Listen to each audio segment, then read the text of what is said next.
जी होई तो का कतही लगाइबा ऊपर से नीचे का सिस्टम भी जाइबा। आज ना बचबू जब छाव करो हो कम भाव करो हो अपन चोली रंगवावे के तू चाव करो हो।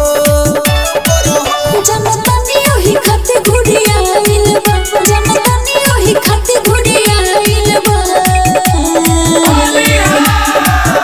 करो पिचकारी के स्वागत हो देवर सके टोली आइल बा। करो पिचकारी के स्वागत हो देवर सके टोली आइल बा।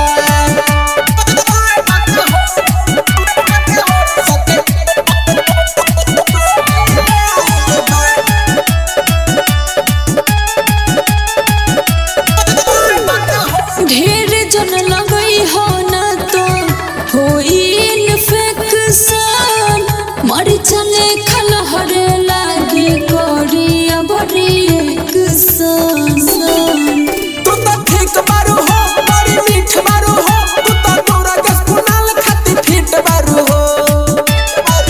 कौन तोहर लगल चिकन आइल बा कौन तोहर लगल चिकन आइल बा। करो पिचकारी